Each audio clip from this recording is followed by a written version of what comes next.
Di lain waktu, Jian sedang berlatih menggunakan forklift bersama Pashin. Pashin adalah pekerja yang membantu pekerjaan Jinman. Setelah ia menemukan momen yang tepat, ia pun menggunakan forkliftnya untuk menyerang Jinman. Namun sayang, lagi-lagi Jinman berhasil menghindari Jian. Jian yang tak tinggal diam dan diabaikan oleh Jinman berlari untuk memukul Jinman. Namun Pashin atas suruhan Jinman membuat Jian pingsan dengan bela dirinya. Setelah bangun dari pingsannya, Jian tampak bingung. Ia hanya melihat pamannya dan Pashin sibuk mengerjakan selang-selangnya. Di kemudian hari, ketika Pashin sedang memasak mie di kedainya, ia didatangi oleh Jian. Ternyata Jian meminta Pashin untuk mengajarinya Muay Thai dan menjadi guru privatnya. Awalnya Pashin menolaknya, dan jika hanya karena keinginan Jian untuk memukul wajah sang paman, Pashin menyarankan untuk memukulnya saat tidur saja. Namun Jian enggan karena hal tersebut terlihat curang baginya. Akhirnya Pashin pun meminta bayaran saja pada Jian karena ia juga sedang membutuhkan uang untuk menyekolahkan anaknya. Akhirnya ia akan membayar Pashin 50.000 won setiap bulan dan Pashin pun menyetujuinya. Pashin akhirnya langsung mengajak Jian ke halaman latihannya dan dimulailah latihan Jian selama berbulan-bulan bersama Pashin.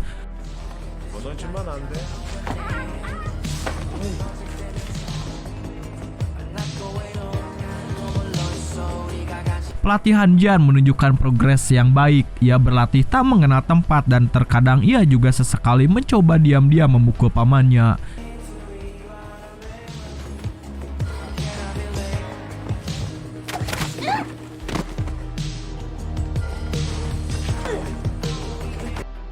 Singkat cerita, ketika Jian baru pulang berbelanja, ia dikejutkan dengan salah satu temannya yang sedang dikepung oleh para berandalan. Karena kedatangan Jian, teman yang dikepung itu melarikan diri dan fokus para berandalan tersebut malah pada Jian. Jian yang tak ada pilihan lain menyimpan belanjaannya dan menggunakan kuda-kuda Muay Thai-nya.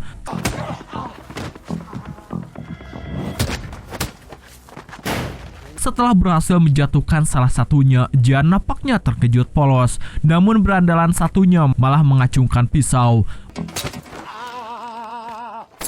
Beruntung, Jinman datang dan membuang pisau itu. Para polisi pun datang bersama teman Jian yang mengadu ke para polisi.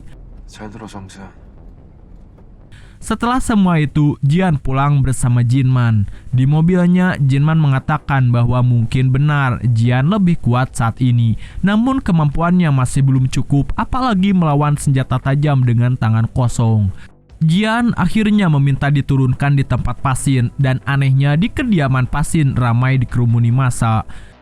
Setelah Jian dekati, ternyata Pashin telah pergi. Ia juga memiliki banyak hutang pada orang-orang tersebut. Namun di tengah keramaian orang tersebut, polisi memberikan ikat kepala Muay Thai pada Jian dari Pashin yang menandakan bahwa Jian sudah mampu dengan bela dirinya. Kembali ke masa sekarang, Jian nampaknya kaget melihat banyak CCTV yang ternyata CCTV itu mengarah pada lokasi-lokasi Jian berada selama ini. Lebih gilanya lagi, mereka menyimpan CCTV di toilet sehingga hal itu membuat Jian emosi dan mengancam brother.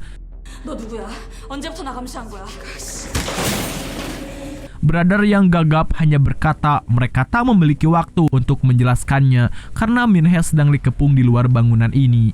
Jongmin juga menyalakan saklar lampu ruangan di sana dan membuat brother kejang-kejang. Jian akhirnya terus bertanya sejak kapan brother memata-matai dirinya. Namun saat brother menjelaskannya, Jongmin menyumpal mulut brother. Setelah menyumpal brother, Jongmin pun memperingati Jian untuk berhati-hati pada brother karena bisa saja ia menipunya. Lalu ia pun akan mencari informasi di komputer ruangan ini mengenai pamannya Jian. Saat Jian lengah, ternyata brother berhasil melepaskan dirinya sembari berkata jangan mempercayai Jongmin. Lalu ia kabur dari tempat itu. Namun keadaan Jian yang kurang beruntung malah membuatnya masuk ke dalam jebakan brother. Brother berhasil memperkeruh suasana dengan mematikan arus lampu di ruangan tersebut. Tapi terjebaknya Jian malah menguntungkan bagi dirinya. Jebakan itu malah mengarahkan Jian kepada pusat CCTV di ruangan yang saat ini mereka singgahi. Sedangkan Jongmin yang tak bisa melihat dalam kegelapan dibuat tak berdaya oleh Brother. Brother juga menyekap Jongmin dan hal itu ditonton oleh Jian sendiri. Brother langsung menghubungkan laptopnya dengan komputer yang saat ini bersama Jian. Brother memerintahkan Jian untuk membuka laci di sebelahnya yang berisi surat penyerahan murder help. Dari jauh, Brother pun membacakan surat panduan penyerahan itu pada Jian. Intinya, Jian harus mewarisi murder help pamannya dan menggantikan semua tugas pamannya pada Jian. Selain itu, Brother juga akan mematuhi perintah apapun, bahkan mengerahkan nyawanya sekaligus untuk menjaga Jian sebagai penerus pamannya. Jian lalu menandatangani perjanjian itu. Setelahnya, Jian meminta Brother mengeluarkannya. Brother langsung mengeluarkan Jian. Ia juga berkata bahwa bosnya yaitu Jinman sudah merencanakan semua ini. Dan ketika Brother hendak menuntun Jian, Jian malah menodongkan pistolnya dan meminta Jongmin dibebaskan. Namun Brother menolak untuk membebaskan Jongmin. Bahkan ia juga berkata bahwa Jinman telah mati karena Jongmin. Mendengar hal itu, Jian benar-benar tidak percaya. Karena tak ada pilihan lain selain menuruti bos barunya, Brother membuka borgol Jongmin. Tapi di sini Jongmin malah langsung memukul Brother. Beruntungnya Jian menodongkan senjatanya pada Jongmin. Di sini Jian benar-benar bingung harus percaya pada siapa. Pada awalnya Brother menjelaskan bahwa kematian Jinman disebabkan oleh Jongmin. Namun Jongmin menepis kalimat Brother bahwa ia hanya ikut bekerja dengan Jinman sebagai perombak situs penjualan selangnya. Karena semakin dibuat pusing, Jian akhirnya meminta Brother lebih dulu menjelaskan. Brother tanpa basa-basi meminta Jian untuk membuka file di komputernya untuk memutar video rekaman saat pamannya mati oleh Jongmin. Namun Jian malah kembali terhasut oleh Jongmin. Jika ia klik filenya, kemungkinan hal buruk akan terjadi. Jongmin malah mengingatkan Jian bahwa saat ia dikurung di gedung oleh para pembuli di masa kecil, Jongmin lah yang memberitahu sang paman keberadaan Jian saat itu. Sehingga Jian semakin kebingungan harus mempercayai siapa.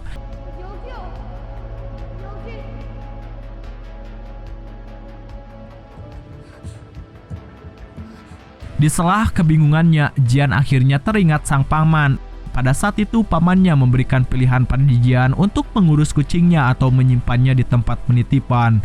Jian memutuskan untuk mengurus sang kucing. Sang paman akhirnya memberitahu Jian bahwa jika ia mengurusnya maka tanggung jawab dan segala keputusan sepenuhnya berada pada Jian.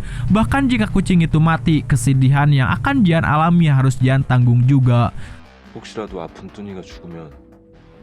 Setelah itu, Jian melihat Min yang berjaga di gudang selang pamannya. Ia pun akhirnya memutuskan untuk memerintahkan Brother memberikan amunisi dan obat untuk Min-hye. Brother hanya menuruti perintah bos barunya. Ia juga memberikan hadiah pada Jian sebuah kacamata unik dan meminta Jian berjanji apapun yang terjadi jangan pernah mengclose atau keluar dari pusat perbelanjaan. Brother akhirnya keluar dan bertemu dengan Min-hye. Min-hye nampaknya sudah lama tak menjumpai Brother. Sedangkan di sisi lain, Jongmin yang sudah lepas langsung memeluk Jian. Ia pun menjelaskan bahwa saat Jian dikurung dulu, sebenarnya Jongmin juga ikut terlibat mengurung Jian. Sontak hal itu membuat Jian melotot. Setelah itu Jongmin pun membius Jian sehingga Jian tak bisa melakukan apapun selain melihat kekelakuan Jongmin yang tersenyum padanya. Sedangkan di sisi lain, kita diperlihatkan Songju bersama kelompok barunya. Ia sungguh terkejut karena mereka memiliki senjata yang super canggih. Kemudian Jian terbangun dan menyadari dirinya terikat di kursi. Di sana Jongmin sedang berbicara di telepon dengan seseorang yang memberitahu mereka bahwa dia akan segera mentransfer akses ke murder help. Beberapa saat kemudian, orang di ujung sana menyuruh Jongmin membunuh Jian. Jongmin akhirnya mengerahkan pistolnya ke Jian dan bertanya kepadanya mengapa dia mengurungnya di ruangan bawah tanah bertahun-tahun yang lalu. Dengan watadosnya, Jongmin bilang dia hanya ingin melihat apakah Jian benar-benar bisu atau tidak dan meminta Jian untuk berterima kasih karena dia telah membantunya sembuh dari penyakit apasia. Tapi di sini Jian berusaha memberontak, namun Jongmin kemudian mulai menceritakan kisahnya. Dia mulai dengan memberitahu Jian tentang sebuah tempat yang disebut Babyland. Dan kita akan diberitahu siapakah sebenarnya Jongmin. Pada saat itu, Jongmin berbicara dengan temannya tentang sebuah website yang menjual beragam senjata ilegal. Jongmin berkata kalau dia berhasil membobolnya, tapi website itu langsung kembali dalam 5 menit. Lantas hal tersebut membuatnya penasaran, namun temannya menyuruh Jongmin berhenti karena takut akan dipenjara. Ketika mereka sampai di rumah, mereka menemukan 2 orang tak dikenal di dalam apartemen mereka. Salah satu dari mereka bertanya kepada Jongmin apakah dia yang membobol Murder Help. Dan yang satunya lagi muncul dari belakang dan menghajar Jongmin dan temannya sampai pingsan. Kemudian kedua anak itu dipaksa membuktikan bakat peretasan mereka. Di sini Jongmin berhasil lebih dulu meretas dan temannya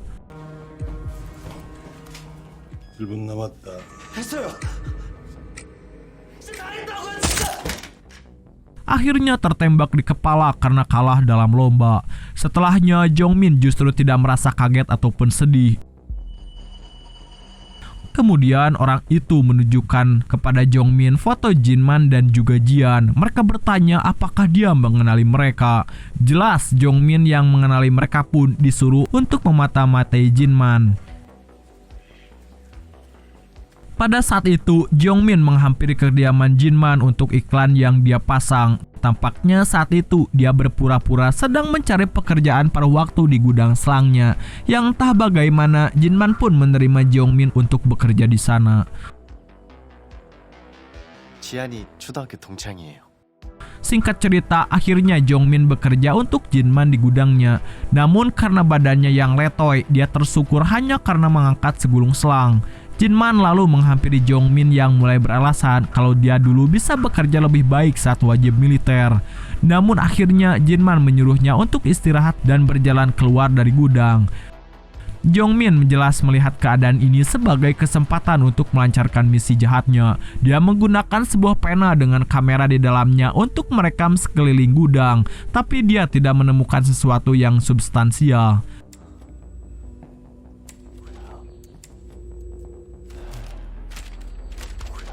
Lalu dia mendapatkan pesan teks yang mengatakan dia hanya punya 1 hari lagi. Akhirnya dia izin kepada Jinman untuk pergi ke toilet. Tentu saja ke toilet cuma alasan. Tujuan Jongmin yang sebenarnya adalah memeriksa isi rumah Jinman. Jongmin mencoba masuk ke ruangan lain, namun Jinman berhasil mengetahuinya dan bertanya apa yang dia cari. Tapi saat itu Jinman bertanya apakah Jongmin bisa memperbaiki komputernya berhubung dia anak fakultas teknik komputer. Kemudian Jongmin mengiyakan permintaan tersebut. Jongmin bilang dia akan melakukan perbaikan secara gratis karena dia dulu teman dekat Jian. Tapi Jinman ragu berhubung saat kecil Jian adalah anak yang cukup kasar. Namun akhirnya dia setuju untuk membelikan Jongmin makan malam dan meninggalkannya untuk bekerja. Tentu saja Jongmin melihat ini sebagai kesempatan emas. Dia lalu mencolokkan flash disknya ke komputer Jinman.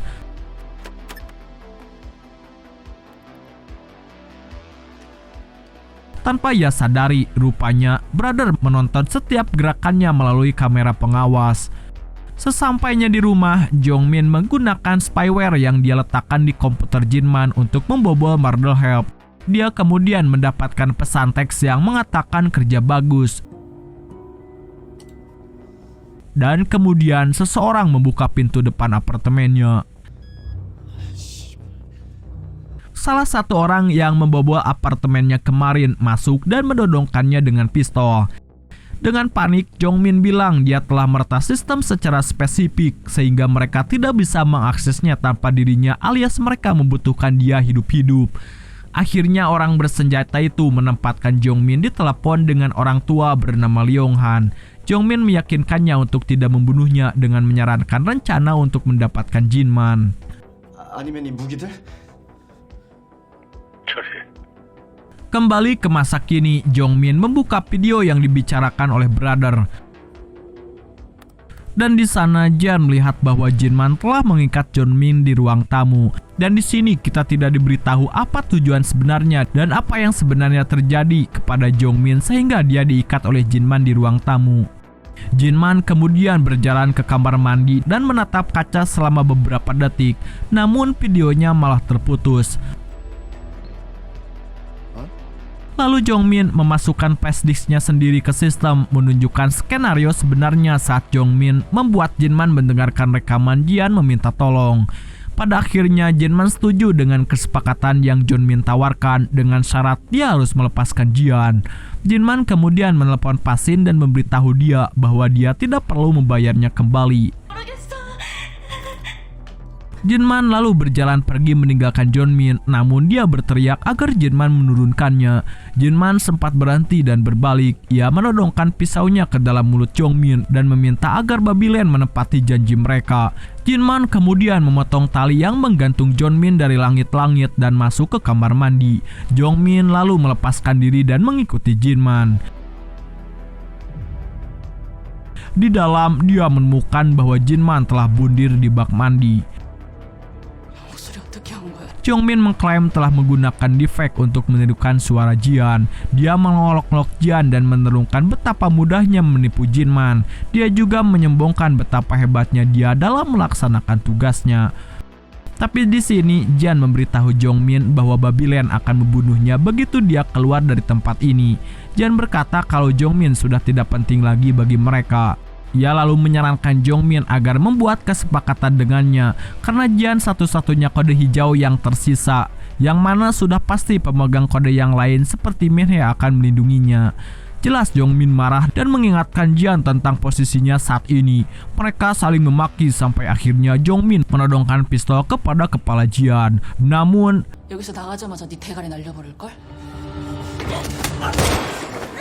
dia menendang kaki Jongmin lalu berlari di antara barisan rak dan bersembunyi.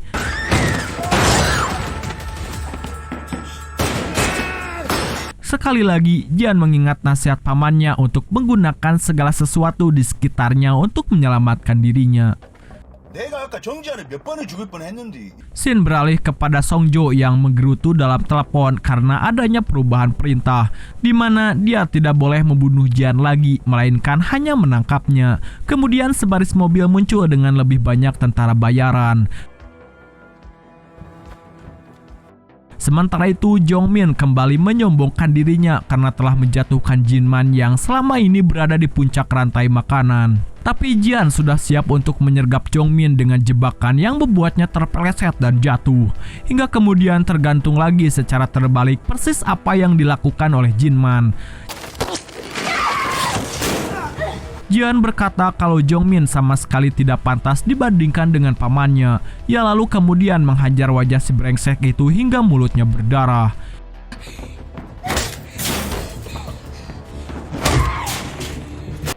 Di lantai atas sembari menjahit lukanya, Minhe bertanya kepada brother bagaimana dia bisa meninggalkan Jian sendirian.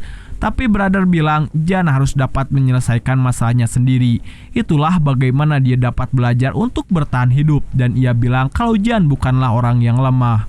Kemudian brother mengambil sebuah martil dan mengetuk dinding. Dia berkata bahwa setelah apa yang terjadi dengan Bell, Jinman menduga bahwa serangan seperti ini dapat terjadi kapan saja. Maka dari itu dia memodifikasi rumahnya dan ternyata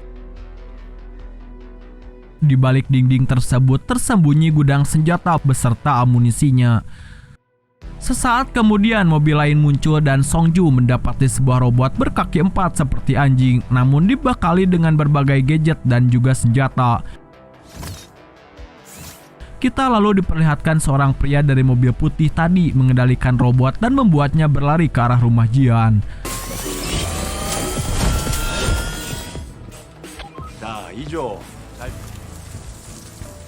Sementara itu, brother menghidupkan pengaturan yang membuat dinding baja yang kuat turun di semua jendela. Di dalam, brother berkata kalau dinding tersebut hanya akan rusak apabila sebuah misil menyerangnya. Di sini Min-hee mendapati robot anjing tadi berhasil masuk dan berusaha menyerangnya. Namun robot tersebut begitu lincah dan dapat menghindari tembakan yang dilancarkan Min-hee.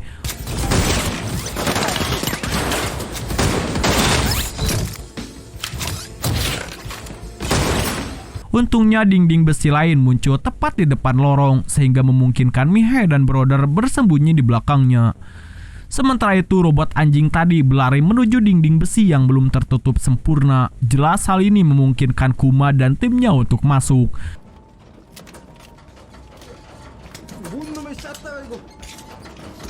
Sementara itu, Jian menemukan buku panduan penyerahan Mardel Help. Setelah Jian membuka covernya, dia mendapati surat dari pamannya yang berisikan 2 pilihan yang dapat Jian ambil saat itu juga. Pilihan pertama, Jinman menawarkan jalur pelarian, di mana Jian bisa mengambil identitas baru dan hidup damai dan melupakan kehidupan yang sekarang. Pilihan kedua, jika dia ingin bergabung dengan orang-orang yang berjuang untuk melindunginya, dia harus mengikuti instruksi dan membaca buku tersebut dari awal. Jian yang frustasi mengambil semua berkas dan uang yang Jinman siapkan, lalu bergegas pergi ke pintu rahasia untuk kabur. Namun setelah sampai di depan pintu tersebut, Jian menahan diri dan mulai pelin-pelan. Sementara itu, Min-hee dan Brother harus ditakutkan dengan si robot anjing yang mengeluarkan sebuah bor dan melubangi dinding yang menghalangi lorong, kemudian memompa gas ke dalamnya.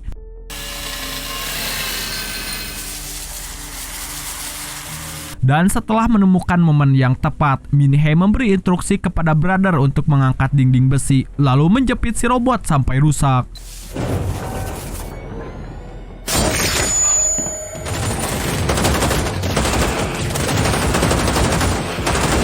Akhirnya hal ini memungkinkannya untuk melempar flashbang ke ruangan dan langsung menyerang Kuma dengan rekannya satu persatu.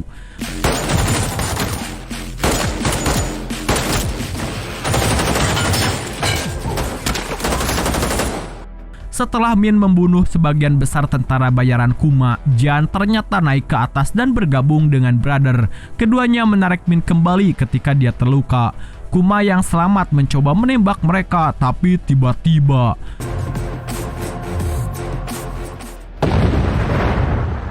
Jian melempar 2 granat sebelum Kuma menarik pelatuknya. Di sisi lain, Songju berusaha memeriksa lewat monitor robot anjing, tetapi mereka tidak mendapatkan sinyalnya. Sementara itu, Jian yang sedang bersembunyi di kamar mandi mencoba untuk menutup luka Min-hee, namun tiba-tiba Kuma menerobos masuk dan langsung menembak Min-hee. Di sana Jian diseret keluar, tapi ia mencoba melawan balik dengan bela diri Muay Thai yang diajarkan oleh pasien. Tetapi kemampuannya jelas tidak dapat menandingi seorang tentara bayaran yang sudah berpengalaman. Kuma langsung mendekatkan mata pisaunya pada wajah Jian, namun tiba-tiba pasien datang dan menusuk Kuma dari belakang.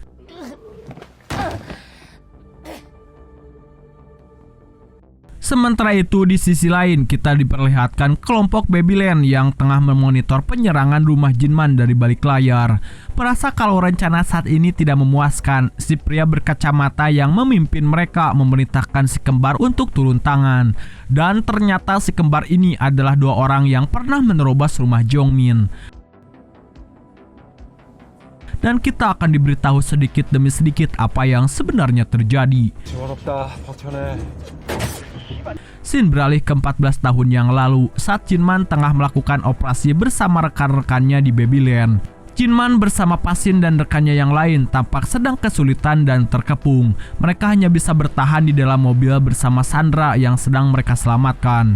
Rekan Jinman yang memegang setir mobil meminta Jinman untuk segera pergi dari area ini. Tetapi Jinman memilih untuk bertahan dan berkata kalau membawa kembali Sandra ke Korea lebih penting daripada nyawa mereka. Jinman meminta sopirnya untuk bertahan selama 3 menit lagi. Dan apabila mereka tidak bertemu dengan Sonjo, mereka dapat pergi menuju mobil Bel.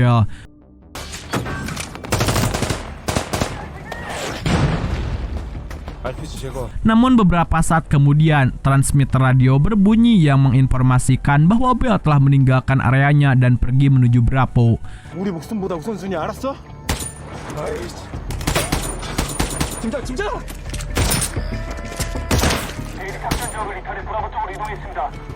Sementara itu di sisi lain tampak Song Jo bersama rekannya tengah terlibat dalam pertarungan 1 lawan 1. Tembakan itu berasal dari Bell, lalu Bell berjalan mendekati Song Jo dan mendapati musuhnya yang ia tembak masih bernapas. Kemudian ia mengambil parang dan secara brutal menghabisi nyawa musuhnya.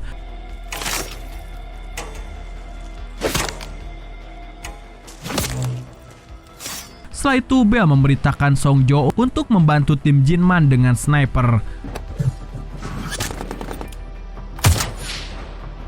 Akhirnya keadaan telah mendingin, namun salah satu dari si kembar berkata kalau tim Bell dan Song Jo belum sampai ke base camp. Akhirnya Jinman memutuskan untuk mencari Bell bersama pasien. Sementara itu Song Jo bersama rekannya tengah duduk menunggu Bell yang sedang pergi memasuki bangunan.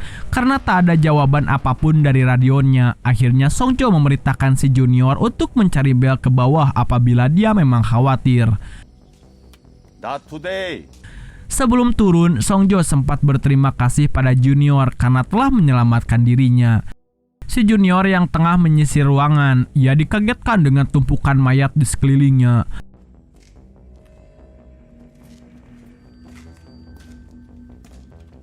Dan ternyata Bell tengah berhadapan dengan sepasang suami istri yang tengah memohon agar anaknya diselamatkan. Tetapi Bell sama sekali tidak mendengarkan permohonannya. Suara tembakan itu akhirnya terdengar sampai luar, bahkan Jinman beserta pasien juga mendengarnya. Tak lama kemudian, si Junior yang mencari Bell datang, menyaksikan sepasang suami istri yang tersungkur di hadapan Bell tepat setelah dia menembak mereka. Si Junior heran atas tindakan Bell.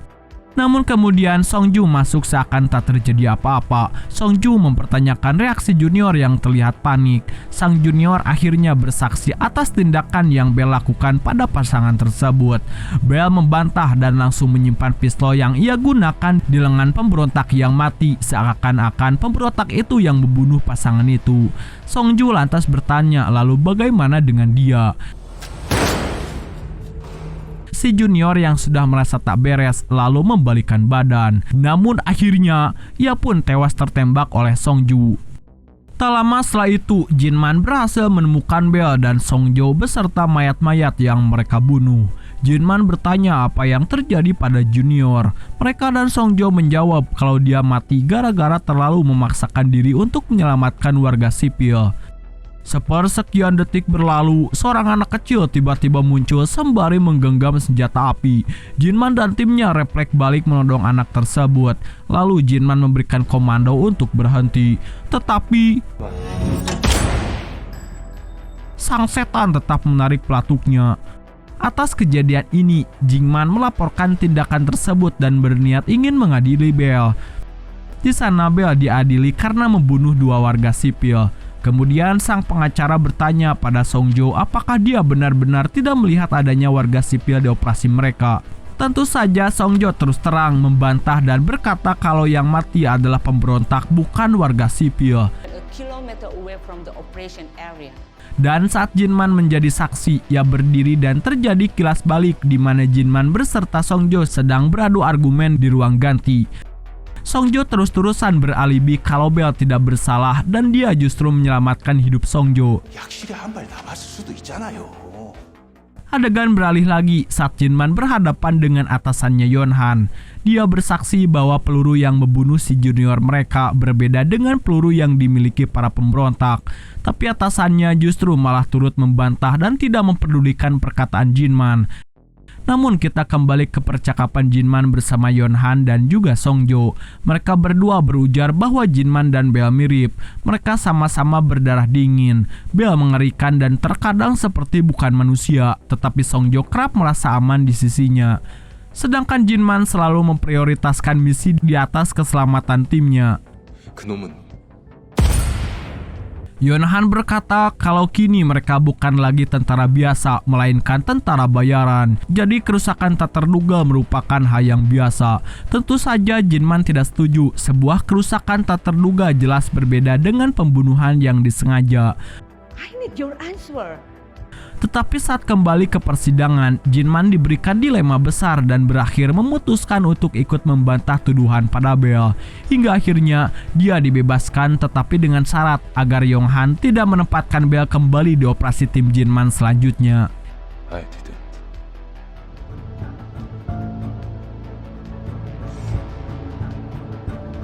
Scene kemudian berlanjut saat tim Jinman tengah dalam perjalanan udara menuju operasi selanjutnya.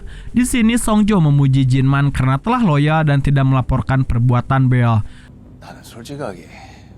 Pasien yang sedang duduk santai merasa terganggu dengan omongan Songjo dan memakinya. Songjo yang merasa tersinggung berdiri dan menghampiri pasien.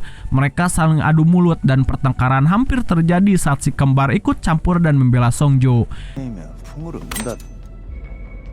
Jinman meminta pasien untuk berhenti, namun konflik benar-benar reda saat Bell yang seharusnya tidak diikutkan dalam operasi meminta Songjo untuk berhenti. Dan kemudian kita mundur kembali pada percakapan Yong-han bersama Jinman. Yong-han yang tadinya berjanji tidak akan memasukkan Bell dalam operasi justru melakukan hal sebaliknya dengan alasan bahwa operasi ini berskala lebih besar dan benar-benar penting bagi perusahaan. Kali ini Yong-han juga yakin kalau tak ada warga sipil yang akan terlibat dan ia kembali berjanji bahwa setelah misi ini Bell benar-benar tak akan kembali diikutkan.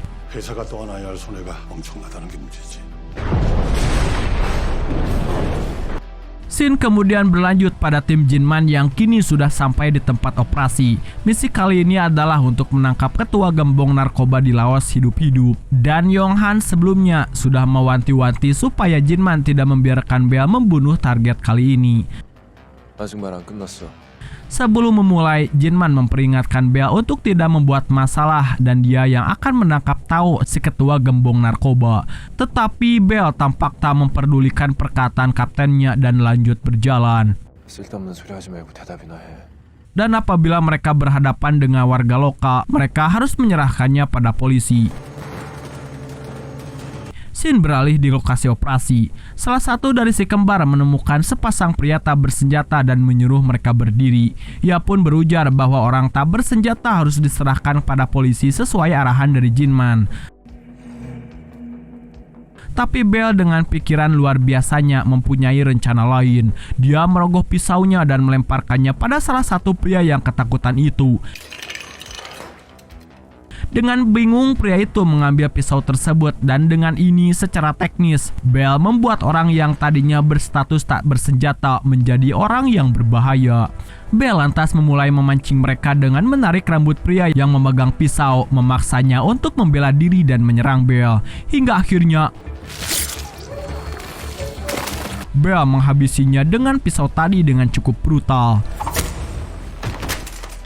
Sementara itu di sisi lain, Jinman beserta pasien sedang melakukan kejar-kejaran bersama Tao.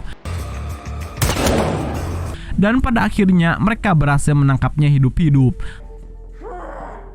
Adegan kembali beralih kepada kelompok Bell. Songjo yang sedang iseng mencari harta rampasan secara tidak sengaja menemukan tempat penyimpanan korban-korban penculikan yang nantinya akan dijual. Tetapi naas yang menemukan mereka bukanlah Jinman. Pada akhirnya mereka berakhir menjadi korban Bell yang lain. It's okay. Please help me.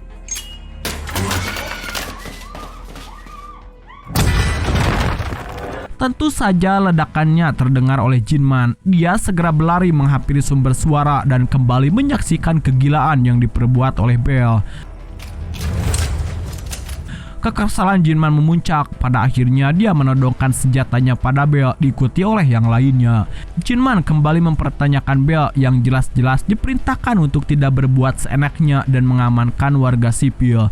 Bell dengan licik mengelak dan beralasan bahwa atasan mereka, Yong-han, berkata kalau tidak akan ada warga sipil di operasi kali ini. Bell memancing Jinman untuk membunuhnya, tetapi Songjo menengahi dan menghentikan mereka berdua. Jinman akhirnya memerintahkan timnya untuk membereskan misi dan membersihkan lokasi dengan meledakkan seluruh bangunan dengan bom.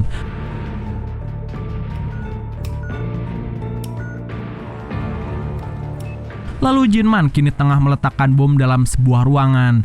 Namun ia merasakan keberadaan aneh di dalam lemari. Dia kemudian berjalan mendekat dan tiba-tiba seorang perempuan berambut pirang melompat keluar dan menyerang Jinman. Dan ternyata wanita itu adalah Min-hee yang menjadi salah satu korban perdagangan manusia. Min-hee meminta Jinman untuk membunuhnya, tetapi Jinman justru memilih untuk menyelamatkannya. Setelah itu, Jinman meminta agar timnya pergi duluan dan meninggalkannya agar dia bisa menyelamatkan Min-hee secara diam-diam.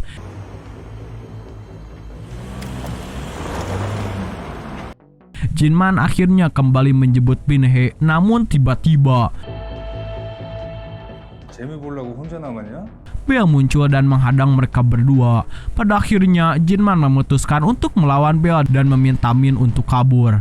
Di sini Bell bercerita bahwa dia menjadi seorang tentara bayaran hanya agar dia bisa membunuh banyak orang dan dibayar untuk itu. Ia meminta Jinman untuk tidak menyakiti warga sipil dan juga rekan timnya, karena hal tersebut hanya membuatnya semakin ingin membunuh siapapun dengan membabi buta. Bell juga meminta Jinman untuk berhenti berlagak baik karena mereka sama-sama dibayar untuk membunuh orang. Di sini Jinman tak menjawab ocehan Bell, ia langsung bersiap dan membuka pertarungan dengan hundusan pisaunya. 그딴 원칙들 자꾸 나한테 강요하지 말라고.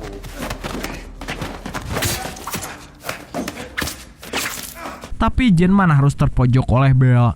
Di sana Bell balik menyerang Jinman yang pincang dan berhasil membuatnya tersungkur.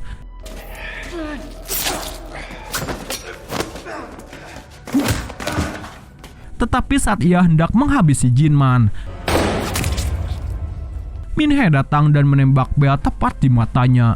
Melihat kesempatan ini, Jinman langsung menerkam Bell dan menusuknya berkali-kali. Bell sempat mengancam Jinman apabila dia tidak membunuhnya. Kali ini dia akan kembali dan membunuh keluarga beserta teman-temannya. Namun sayang ketika pelatuk ditarik, pelurunya sudah kosong tak tersisa karena waktu semakin menipis. Pada akhirnya Jinman dan Min-hee berlari keluar untuk menyelamatkan diri dari ledakan.